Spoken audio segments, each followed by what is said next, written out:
이동형이야. 이동형 뉴스 정면 승부. 이동형의 뉴스 정면 승부.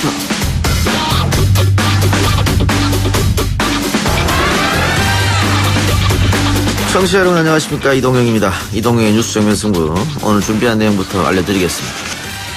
이 나무는 조선 총독부 관저를 건립했을 때 일본 군인들이 총독 관저 건립 기념으로 심었던 나무라고 알려져 있습니다.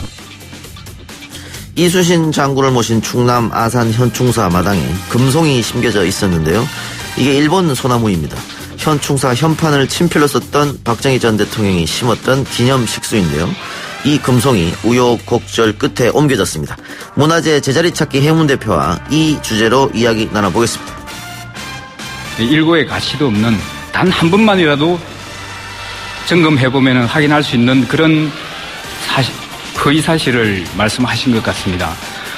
감사원 지난 5월 감사에서도 구체적으로 지급 근거와 지급 대상, 범위, 횟수, 단가까지 엄정한 감사를 받고 적합하다는 판단을 받은 바 있습니다.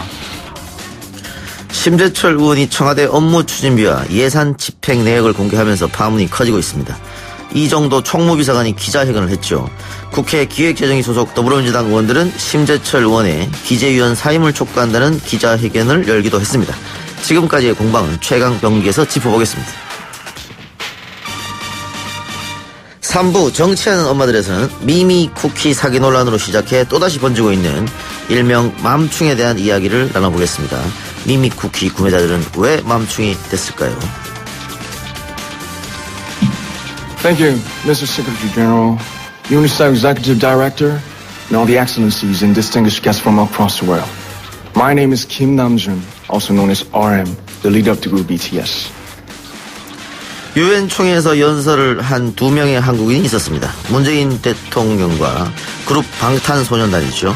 이들은 왜 유엔의 무대에 올라가게 된 걸까요? 앨범 이름이기도 한 Love Yourself를 외쳤다고 하는데 4부 우리 이해할까요에서 알아보겠습니다. 9월 28일 금요일 이동의 뉴스 정면 승부 시작하겠습니다.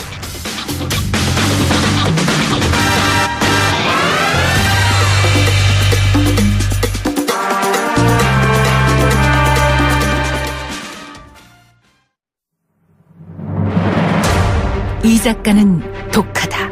이 작가는 거칠다. 이 작가는 솔직하다. 이 작가는 눈치가 없다. 그는 할 말은 한다. 할 말은 한다.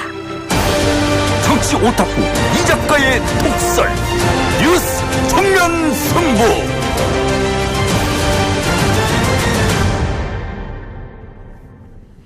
충무공 이순신 장군의 사당인 현충사에 심어져 있던 금송이 옮겨졌다고 합니다. 이 금송은 박정희 전 대통령이 1970년 식수한 걸로 알려져 있는데요. 일본 소나무가 충무공 사당에 적절하느냐 논란이 있었습니다. 시민단체와 충무공 후손들은 이 금송을 이전해달라는 진정도 낸 바 있죠. 문화재 제자리 찾기 해문 대표 연결해서 관련 이야기 나눠보겠습니다. 해문 대표님. 예, 반갑습니다. 예, 오랜만에 연결하네요. 네, 예. 자, 현충사 안에 금송이 있었다. 박정희 전 대통령이 식수하면서 그때부터 이제 있게 된 거죠. 예, 그렇습니다. 근데 금송은 그 일본 특산 품이라고 할 수 있잖아요. 일본에서만 자라는 나무. 예, 그렇죠. 예, 그리고 그 일본 그 천황을 대표하는 상징목이다. 이런 얘기도 있는데 박 전 대통령은 왜 현충사 안에 일본 소나무를 심었을까요? 예, 일단 박정희 대통령은 1970년도에 금송을 현충사에 심었는데요. 당시에 청와대에 심겨져 있었던 것을 그 표지석에 써 있습니다. 본인이 아주 아끼던 청와대에 있던 나무를 특별히 현충사와 도산서원 700여 층에 옮겨 심었다라고 되어 있는데요. 근데 이 나무는 사실 일본에서만 자라는 코야마키라는 나무인데요. 사실 소나무는 아닌데 소나무 비슷하게 생겼던 나무입니다. 일본 특산종으로 일본석이나 일본 신화, 일본 신사 등에서 아주 일본을 대표하는 나무로 이렇게 기술되어 있는데요. 그래서 일본 뭐 사무라이 정신, 일본 황실의 나무다고까지 이야기되고 있습니다. 이 나무가 우리나라에 온 것은 조선 총독부를 건립하면서 총독부 건립을 축하했던 일본 군인들이 총독 관저에 심었는데요. 이게 해방되고 나서 청와대가 총독 관저가 청와대로 사용되면서 남아있던 것을 박정희 대통령 이 금송을 이순신 장군 사당에 심었다는 것은 좀 이른바 좀 어이없는 일이었다라고 볼 수 있습니다. 이게 이해가 안 되는데 방금 말씀하신 것처럼 현충사 그리고 700의총에도 금송을 심었고 네. 도산서원에도 심었는데 도산서원에 심었던 것은 2년 만에 말라 죽어서 안동군이 똑같은 수종을 다시 심었다라고 하는데 지금 현충사에 있던 금송은 옮겨졌고요. 네. 700의총과 도산서원에 있는 건 어떻게 됩니까? 네, 도산서원에 있는 건 말씀하신 것처럼 박정희 대통령이 심었다가 겨울에 12월 달에 심었기 때문에 2년 만에 고사해서 안동군수가 처벌이 두려워서 몰래 다른 거 갖다가 심어놓고 박정희 대통령이 심은 거라고 거짓말하다가 들통난 사건입니다. 이것도 요번에 충무공 현충사 금송이 이전되면서 도산서원들이 이전되기로 해서 9월 말까지 이전하겠다고 했으니까 아마 지금 한참 이전 준비가 한창일 것으로 생각하고요. 700의총에 있는 것은 금년도에 아마 안 될 것 같습니다. 아마 내년도로 연기되지 않을까 이렇게 생각하고 있는데 어쨌든 현충사의 금송이 제거되면서 도산서원, 700의총 그리고 그 외에 중요한 사적지에 있는 금송이 차례로 제거될 것으로 전망하고 있습니다. 이전하면 어디로 가는 겁니까? 경내 바깥쪽으로 옮긴다고 하는데요. 현재 현충사에 있는 금송은 이제 현충사 사당 밖을 벗어나서 산 기슭에 관람객이 동선이 닿지 않는 곳으로 이전됐고요. 도산서원은 주차장 옆으로 옮길 그런 계획인 것으로 알고 있습니다. 그런데 뭐 사실 이 금송을 옮겨야 된다는 지적이 이번에 있었던 건 아니고 2011년도에도 역시 문화재 제자리 찾기에서 요청을 했지 않습니까? 옮겨달라고. 그런데 그때 문화재청이 거부했단 말이죠. 문화재청이 거부한 이유는 뭡니까? 그때 저희가 옮겨달라고 했을 때 문화재청은 거절했기 때문에 저희가 행정소송까지 가가지고 물론 패소했습니다. 진행된 사건인데 그때 정확하게 이렇게 얘기했습니다. 현충사 본전의 현충사의 신견이 금송은 외래수종이 맞지만 현충사 성역화 당시 고 박정희 대통령이 헌수한 기념 식수목으로 시대성과 역사성을 나타낸다. 그래서 그대로 존치하는 것이 바람직하다라고 법정에서 계속 이런 취지로 주장해서 결국 제가 2012년에 최종 패소했죠. 그럼 그때 내세웠던 논리나 지금이나 바뀐 게 아무것도 없는데 그러면 그때는 잘못된 주장을 했다고 문화재청에서 그렇게 밖에 볼 수 없잖아요. 근데 그때는 안 되고 지금은 되는 이유가 나름대로 생긴 거겠죠. 그러나 어쨌든 간에 박정희 대통령을 위한 사당이 아니고 현충사는 충무공 이순신 장군을 위한 사당이기 때문에 박정희 대통령의 기념 식수목이라고 하더라도 현충사 건립의 취지와 맞지 않기 때문에 또 자신들이 사적지 부적합 수종이라고 스스로 분류해놨기 때문에 옮겨야 된다는 것이 저희 일관된 주장이었고 결국 받아들여진 것 같습니다. 현충사의 일본 국민나무 금송은 이전되는 것이고 박정희 전 대통령의 현판은 어떻게 됩니까? 교체된다는 얘기도 있던데. 박정희 대통령 현판 문제는 지난 2월 달에 문화재위원회가 박정희 대통령의 똑같습니다. 논리가 박정희 대통령의 현판이 갖는 상징성, 역사성이 있기 때문에 숙종사역 현판으로 교체하지 않고 그대로 두겠다라고 결정했는데요. 그 뒤에 충무공 종가에서 그러면은 원래 현충사에 숙종이 내렸던 진짜 현판을 빈 사당에다 걸어놓는 것은 이 종갓집이 위탁한 취지와 맞지 않기 때문에 이 현판을 돌려달라 해가지고 서울중앙지법에서 소송 중이고요. 10월 4일날 아마 마지막 결심 재판이 있을 것으로 예상되고 있습니다. 그러니까 원래 1706년부터 자리하던 숙종의 현판 이것을 떼내고 1966년도에 박정희 전 대통령이 현충사 성역화 작업하면서 자신이 쓴 친필현판으로 바꿨다는 얘기잖아요. 그렇죠. 그걸 지금 해문 대표님이나 이런 분들은 원래대로 돌려놔라 이런 입장이에요. 그렇죠. 현충사라는 것이 역사성을 갖는 것은 숙종이 현충사에게 사약서원으로 지정하고 본인이 숙종이 현판을 내렸고 그때부터 200년 넘게 현충사의 역사가 지금까지 계속되어 오고 있는 것인데 그걸 어느 날 진짜 현판 떼버리고 박정희 대통령이 자기가 글씨 써가지고 올린 걸 진짜처럼 한다면 현충사는 그러면 1960년대에 만들어진 사당에 불과하기 때문에 현충사가 가지고 있는 역사성에 비춰볼 때 현충사를 대표하는 현판으로 영정과 위패와 함께 이 사당에 숙종이 내린 현판을 걸어야지 박정희 대통령이 쓴 현판을 걸고 있는 것은 좀 맞지 않다. 뭐 이렇게 보고 있습니다. 그 현충사 충무공 영정도 문제가 있다면서요? 그건 무슨 말입니까?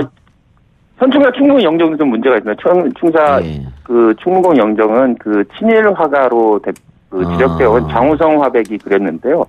또 그 뭐 고증의 문제도 이순신 장군이 입고 있는 그 옷이 무인의 옷이 아니라 이제 일반 관리의 옷이고 또 그 흉배라고 하는 부분이 그 고증이 틀려서 역사적인 사실과 뭐 실제와 맞지 않고 또 친일 화가가 그렇기 때문에 현충사라는 것이 이순신 장군의 정신을 기리고 항일 의식에 그 고취하고 우리 민족의 자존심을 살리는 그런 정신을 이어가야 되는데 친일 화가가 그리고 금송 심어놓고 일본식 조경이 오염되어가지고 현충사 건립의 취지가 맞지 않기 때문에 이런 것들을 다 일소해야 된다는 것이 제가 가지고 있는 일관된 주장입니다. 예. 장우성 화백은 뭐 친일 활동이 명백한 사람이니까 이런 사람이 그린 충무공 영정을 현충사에 걸 수는 없다. 또 충무공은 그 과거 또 일본이 우리나라를 침략해서 지킨 분이기 때문에 전혀 맞지 않는다. 국민 정서하고 이런 것이죠. 그런데 이 문제도 꽤 오래전부터 지적했는데 지금까지 계속 안 됐지 않습니까? 예, 제가 10년째 지적하고 있는데 받아들여지지 않고 있는데요.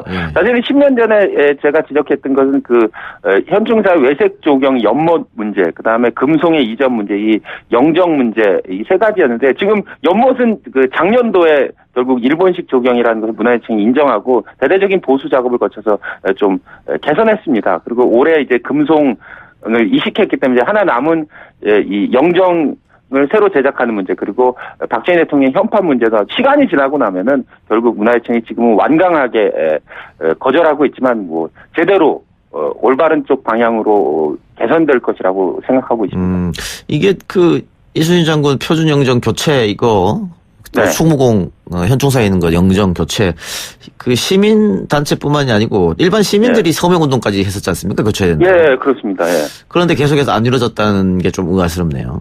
예, 그러니까 그 현충사가 가지고 있는 여러 가지 문제가 있습니다. 그 최근에는 그 현충사에 있는 홍살문이 시멘트로 만들어져서 물론 박정희 대통령 성역화 작업 때 만들었는데 그것도 저희가 문제 제기해가지고 목재로 제대로 된 것으로 교체시키는 등 여러 가지 변화가 있는데요. 앞으로도 현충사 내에 있는 외색 조경 문제 그리고 박정희 대통령이 성역화 작업하면서 잘못 고증된 문제가 많이 있기 때문에 이 금송의 이식 을 계기로 문화재청이 현충사 문제에 좀 더 주목하고 제대로 된 올바른 개선 방향에 대해서 진지하게 고민해 주기를 촉구하고 싶습니다. 알겠습니다. 대표님 뭐 오랜만에 연결한 김에 다른 얘기 하나 여쭤보겠습니다. 네. 오늘 조계종 총무원장 선거 있었습니다. 네네. 원래 4명의 후보였는데 3명 사퇴하고 단독 후보로 원행 스님이 당선됐습니다. 네. 근데 벌써부터 반대 목소리가 좀 들리는 것 같아요. 네. 불교 개혁 행동 연대 같은 경우에는 인정할 수 없다. 뭐 이렇게 얘기하고 있는데 각본대로 치른 선거다. 그 지금은 아닙니다만 한때 스님이었으니까 어떻게 보십니까? 조계종 문제 사실 해결해야 될 문제가 많이 있는데요. 잘 해결이 안 되고 있습니다. 잘 해결이 안 되고 여러 곳에서 적폐청산의 문제가 대두되고 있음에도 불구하고 제대로 수용 안 된 것도 뭐 사실인 것 같습니다. 이번 총무원장 선거가 계속된 파행을 거쳐서 이번에 그 당선되신 분이 이런 그 대중들의 목소리 또 조계종 내부에서 올라오는 그 적폐청산의 요구를 보니 그 무겁게 받아들이시고 저 좋은 방법으로 갈 수 있도록 하고 고민해 주시기를 좀 저도 촉구하고 싶습니다. 뭐 그런데 예전에 뭐 자승 스님부터 시작해가지고 네. 총무원장 선거만 하면은 불교계가 몸살을 앓고 있거든요. 도대체 총무원장 자리가 뭔데 이렇게 매번 시끄럽습니까? 총무원장 자리는 이제 조계종의 이제 수장이고 지도자이기 때문에 뭐 그 조계종 내부에서 이제 처리할 문제다. 그러니까 이것도 제가 볼 때 박정희 대통령이 체육관 박정희 대통령이 때부터 이렇게 간선제 선거가 대부분 그 남아 있는 것이 지금 거의 없는데 이상하게 그 조계종에만 간접선거제도 박정희 전두환 시절에 있었던 간접선거제도가 그대로 남아있어가지고 총무원장 선거를 간접선거 300여 표로 결정하게 되니까 대중들의 그런 뜻과 다른 결과가 나오기 때문에 그것도 뭐 한국 근현대 정치사에 있어서의 그 간접 선거, 소위 체육관 선거의 패가 결국 조계종에 남아가지고 계속되는 잡음을 일으키지 않나 이렇게. 그러면 직선으로 바꾸면 조금 나아질까요? 훨씬 좋아지겠죠. 예, 여러 가지 누구의 담합에 의해서 만들어지지 않니. 지금 조계종이 그 한국불교의 맏형인데 300여 명의 대의원에 의해서 그 수장이 만들어지다 보니까 그 담합 뭐 여러 가지 그런 부작용 그런 것들이 만들어지는 것 같습니다. 예. 그 직선제로 바꾸자는 얘기는 꽤 오래전부터 있었습니다만 쉽지는 않을 것 같습니다. 그 문제도. 역시 뭐 기득권을 갖고 있는 분들이 놓으려고 하지 않을 테니까요. 예, 그 조계종 내에서도 6.29 선언 같은 게 있어야 되니까. 알겠습니다. 대표님 오늘 말씀 잘 들었습니다. 예, 예, 감사합니다. 예. 네, 지금까지 문화재 제자리 찾기 해문 대표였습니다. 1부 순서 마치고요. 저는 2부 최강명기로 돌아오겠습니다.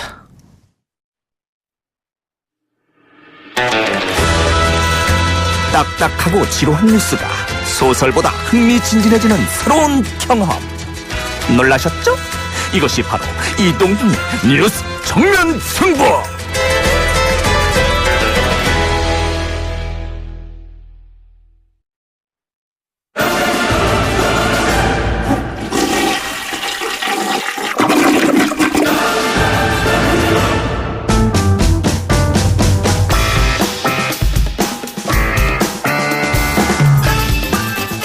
날마다 쏟아지는 수많은 이슈들을 대한민국 최강 변호사와 최고의 기자가 시원하게 뚫어드립니다. 최강변기. 오늘은 노영희 변호사, 아시아경제 장영진 기자 나왔습니다. 어서 오십시오. 안녕하세요.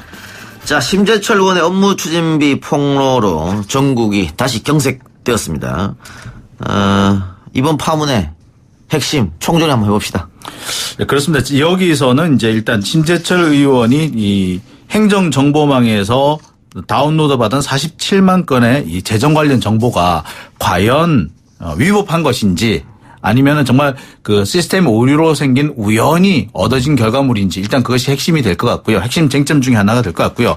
또 한 가지는 이렇게 얻어진 정보를 공개하는 것이 과연 옳은지 그른지 공개가 가능한지 불가능한지 또 핵심 쟁점이 될 것 같습니다. 그리고 공개는 가능하지만 이게 불법적으로 취득한 것이니까 이 정보는 공개할 수 없다라고 해야 되는 것인지 이런 몇 가지 쟁점 사항이 있는 것 같습니다. 또 더 중요한 게 있잖아요. 실제 공개했다고 치더라도 그 정보들이 정말로 문제가 있는 정보들인지 뭐 이런 것도 확인해야 되겠습니다. 예.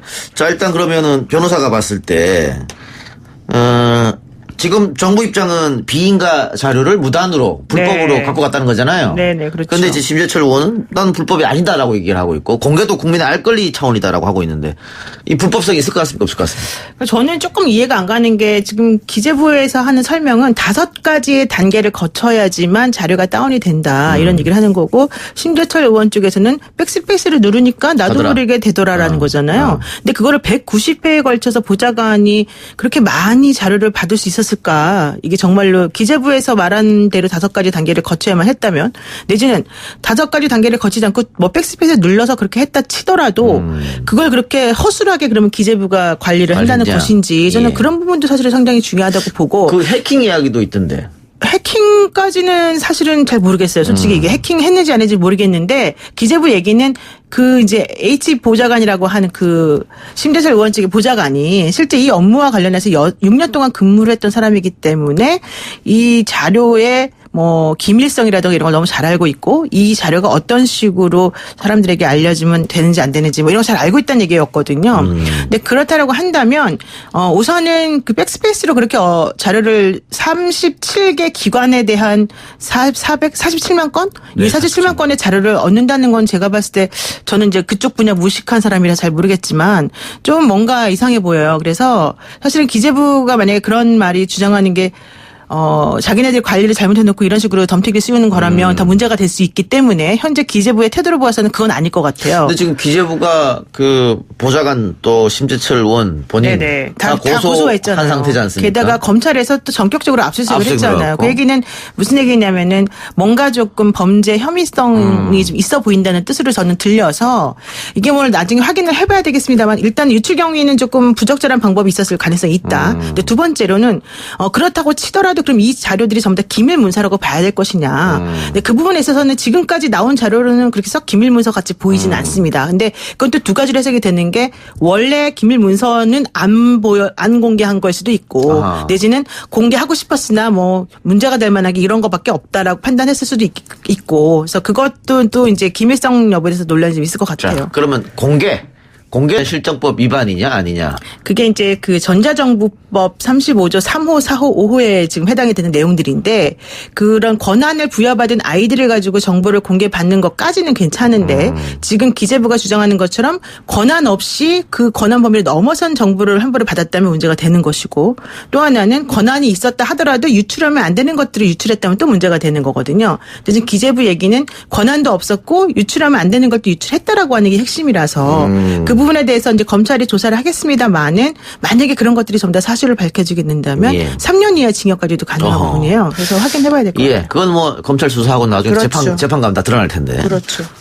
다른 또 쟁점이 되는 거. 지금 심재철 의원이 폭로한 또 공개한 업무 추진비 사용 내역에 대해서 부적절하게 썼다. 국민의 세금 가지고 이렇게 심 의원 주장하는 거잖아요. 그렇죠. 근데 청와대는 전혀 그렇지 않다라고 지금 반박하고 있는 실정이란 말이죠. 자, 심 의원이 주장한 내용은 일단 크게 두 가지가 있습니다. 한 가지가 이 업무 추진비를 써서는 안 되는 것을 썼다. 그리고 또 한 가지는 뭐냐면 지출 내역을 잘 살펴보니까 청와대 주요 비서관들이 받을 수 없는 회의비를 대량으로 받았더라. 평균 300만 원 정도씩. 뭐 이렇게 주장하는데요. 이 부분을 좀 살펴볼 필요가 있습니다. 일단 업무 추진비를 쓸 수 없는 것을 썼다. 이게 뭐냐면 심야와 공휴일에는 업무 추진비를 사용할 수 없도록 돼 있어요.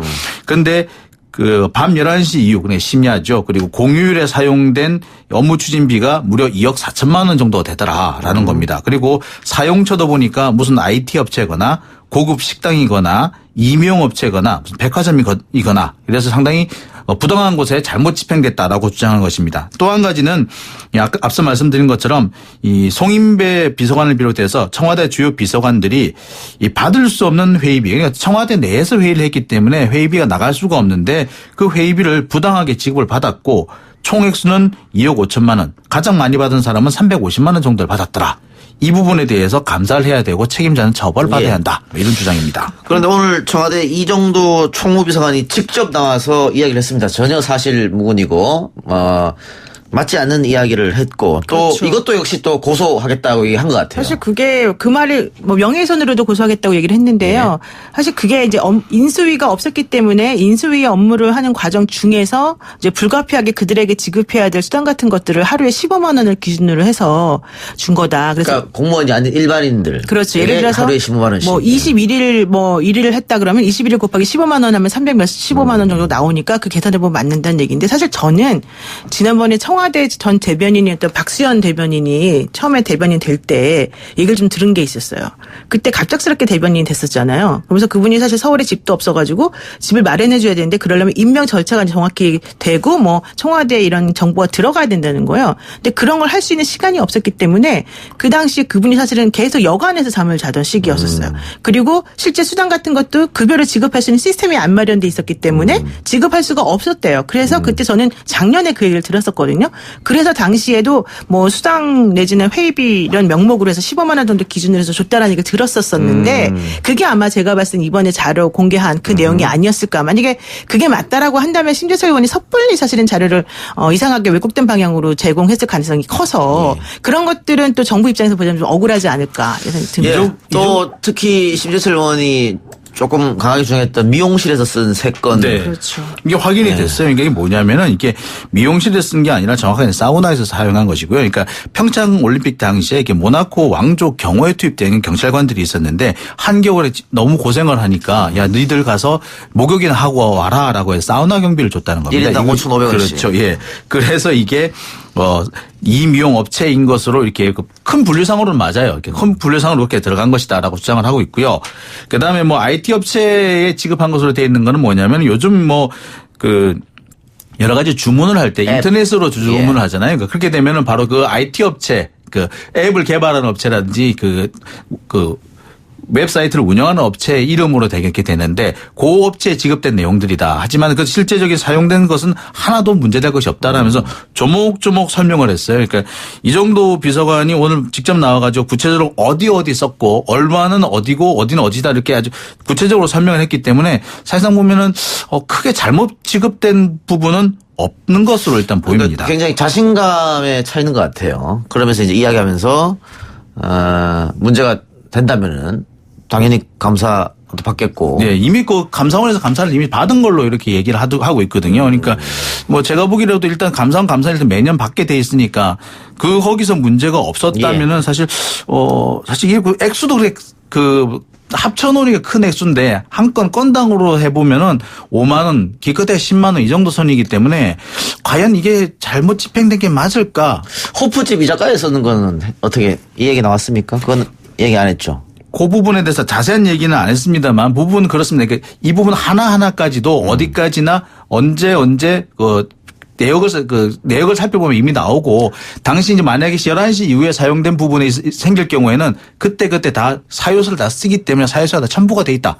따라서 그 부분은 충분히 얘기를 했습니다. 호프집, 와인바, 그냥 바 이런 거 나오잖아요. 그런 것들은 기본적으로 이제 365일 24시간 업무가 돌아가던 시기였기 때문에 이제 그 일을 하면서 필요한 업무 추진비로 사용됐던 것이다라는 식으로 이제 해명을 하긴 했었습니다. 근데 지금까지 나온 상황으로 봐서는 아마도 거기에 대해서도 적절한 업무상 당연히 필요한 것으로 사용됐을 가능성이 이제 높아 보인다는 것이고 저는 이 신재철 의원 사건과 관련해서 한마디 드리고 싶은 것은 일단 37개 기관에 대해서 47만 건을 다운받을 수도 있는데 그럼에도 불구하고 지금 내놓는 그 공개 자료라고 하는 것을 살펴보면 사실 우리가 보기에 이 정도 그러니까 좀 좋지 않게 말하면은 좀 너무 이렇게 뭐라 해야 되죠? 너무 선정적으로 조금 얘기를 하고 좀 싶은 그런 것 것도 같아요. 좀 있는데 사실은 이거밖에 없어? 이런 마음이 들 정도의 그런 자료들이라는 거예요. 제가 말씀드리고 싶은 것은. 그러니까 그 얘기는 뭔가 더 큰 건을 터뜨리고 싶었음에도 불구하고 그게 안 나와서 지금 이 정도밖에 내지 못했을 가능성도 있다. 그렇다면 이것은 사실은 좀 약간 악의적으로 예산과 관련된 자료들에 대한 정확한 설명을 들어보지 않고 먼저 공개를 하는 방식으로 지금 이루어진다는 거. 그거 자체가 좀 문제가 된다고 할 수 있지 않겠냐. 그런 설명을 좀 하고 싶습니다. 신재철 의원이 또 그 얘기도 했어요. 1인당 보통 10만 원에 가까운 그 식비를 지급해야 되는 고급 식당에서도 여러 차례 쓰인 적이 있다라고 주장을 했는데 거기에 사용된 평균 액수가 17만 원인 거예요. 그렇게 되면 한 명 내지 두 명이었다는 얘기거든요. 과연 그렇다면 이게 고급 식당이냐. 좀 의심스러운 부분도 있죠. 그래서 약간 좀 과장된 부분도 없지 않아 있어 보입니다. 그래요. 어쨌든 아까 얘기했던 그 기재부는 기재부 나름대로 또 한번 살펴봐야 될 것 같아요. 그렇죠. 어쨌든 자기네 시스템이 허술하게 뚫리는 거 아니겠어요? 그렇죠. 그것도 한번 살펴봐야 될 것 같고. 이 문제는 앞으로 좀 계속 시끌 것 같습니다. 네, 근데 사실 기재부의 시스템에 에러가 있는 건 사실인 것 같아요. 제가 몇 군데 좀 알아보긴 했더니 사실 백스페이스라든지 몇 가지 키를 연속해서 눌렀을 때 시스템이 깨지는 사례가 종종 있다고 합니다. 따라서 그 부분에 대해서 행정정보망에서는 충분히 그에 대한 대비책을 세웠어야 하는데 그런 부분이 부족한 것으로 보입니다. 예. 원희룡 제주지사가 경찰에 어제 출석해서 조사받았고 오늘도 조사가 예정돼 있다고 하는데 네, 오후에 출석하는 걸로 돼 있습니다. 어떤 혐의입니까? 이 원희룡 지사가 문제가 되고 있는 것은요. 그러니까 모두 이제 선거법 위반에 해당하는 것입니다. 지난 지방선거 과정에서 생긴 문제인데요. 모두 5건의 혐의인 것으로 알려져 있습니다. 사전선거운동이 2건이고요. 뇌물 1건이고요. 그다음에 선거법상 허위사실 유포가 1건, 타후보 비방이 또 1건 이렇습니다. 자세한 내용을 읽어보면 그렇습니다. 그러니까 지난해 이제 선거 직전이죠. 5월 23일 서귀포시 모 웨딩홀에서 열린 모임에서 자신의 공약이라든지 이런 것을 발표를 하면서 지지를 호소했다는 부분이 있고요. 또 비슷한 시점에 제주 관광대에서 대학생들을 대상으로 일자리 공약을 발표한 부분이 있습니다. 이것이 사전선거 운동이 아니냐라는 것이고요. 이 뇌물은 그렇습니다. 고급 휴양시설을 운영하는 업체로부터 특별회원 자격을 부여받았다. 이것이 뇌물이 아니냐라는 것이고요.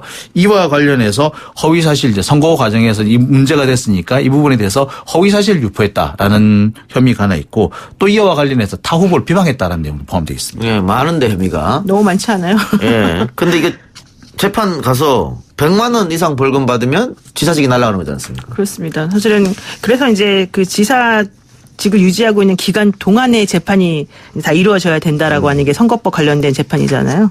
근데 이제 어떻게 될지 모르지만 일단은 당선 무효 가능성도 사실 좀 있어 보입니다. 있어 보인다. 네. 네.